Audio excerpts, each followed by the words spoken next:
welcome back to my channel, and been a bit busy actually, trying to get things sorted out, trying to get more of this shed done. Still got this mess going on over here, needs sorted.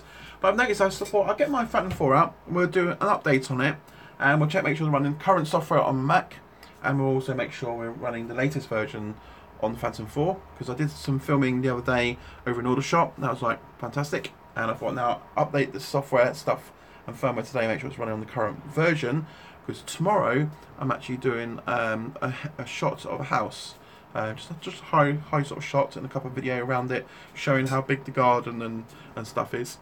So I got the opportunity to do that. So I thought we'd get it firmwared up and we'll see if it actually works. Now I've got to wait for a battery to fully charge up because I can't actually update it. One of the updates it's asking for is an update on the no-fly zone areas. And yesterday I was flying in Aldershot and it wouldn't arm up. Couldn't get props on, and I looked at the map on there right at the bottom of my screen and it was saying no fly zone area. I was literally on the outskirt, on the edge of the no fly zone area. So in theory my Phantom was pointing in that direction.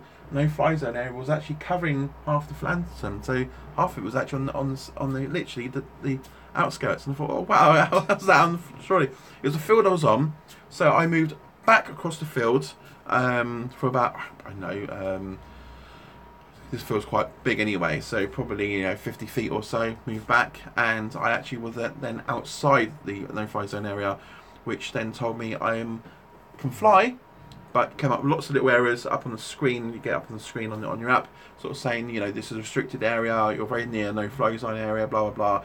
And it did ask me and said, do you want me to give me the option to unlock and have permission to fly there? Because the unlocking procedure basically works. It's quite simple. Is if you're at a no-fly zone area and you can't take off, it allows you to unlock it, and you verify your credit card details or a Facebook account against your DJI account, and that just verifies who you are and saying, I think that's in a way saying that it's you that's actually unlocked it for that particular flight. Then you have to make sure you got the permissions yourself from the where you're taken off from, and obviously contacted the local airports, because obviously it's why I was nearby, because that was quite a way, and the no-fly zone was actually around that. And to acquire that permission, once you've got those, you don't have to prove to DJI you've got those permissions. As long as you phone them up and say, like, can I fly here, is that okay, here for 10 minutes, and yeah, that's fine, and you've got landowner's permission. In theory it was a public field, so I didn't really need the permission there. There's no one else around to say I couldn't fly.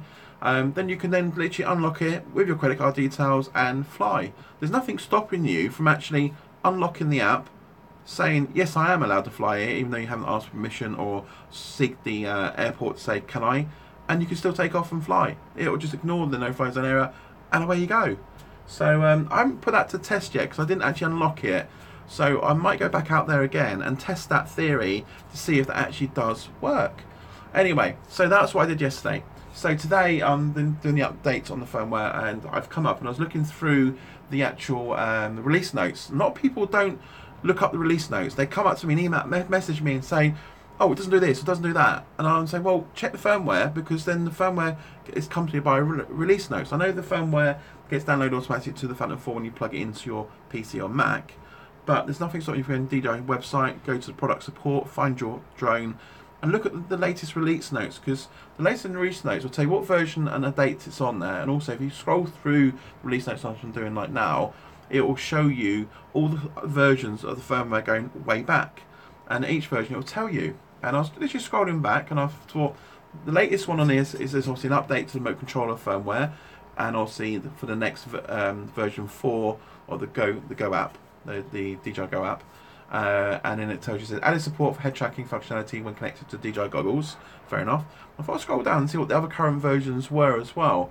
And the next on there is another aircraft firmware upgrade, another remote control firmware upgrade, another DJI app, and it says underneath there in detail, it says update the no-fly zone, which is this is what it's trying to do, and adds in gestif, draw, terrain following, and tripod intelligent flight modes for the Phantom 4. Profiles, sub modes for active tracking, and free sub mode for tap and fly. Not to try tap and fly, yeah, not quite sure that. Optimize smart return home, landing protection, and positioning landing, which is always a good thing. And it goes increase safety in flight. And this is the bit I saw. Increase safety, the flight is restricted to 30 meters and distance of 50 meters. So 30 meters up and a distance of 50 meters. We're not connected or logged into the app on your phone. So if you're not logged into on your phone, you're working offline, you are restricted to 30 meters and 50 meter distances. Once you log into it, then you're not restricted to it. So that's what I thought I'd come up and do a video quickly, because I've not seen that before. I know they was talking about actually adding this in and saying, you know, this is a restriction we're going to put in place. So if you're out and about, you've got no data connection, so your app can't talk back to DJI servers, then you are restricted within flight of 30 meters up and 50 meters any direction, basically, when you're not logged in. So I thought I'll let you know on that side there. There's a lot of confusion. So again, always good to read the release notes on the latest firmware when you're applying it to your DJI, so you know what the updates are and stuff like that. And if you have any current bugs in your 4, you may find that actually fixes your bugs for you anyway.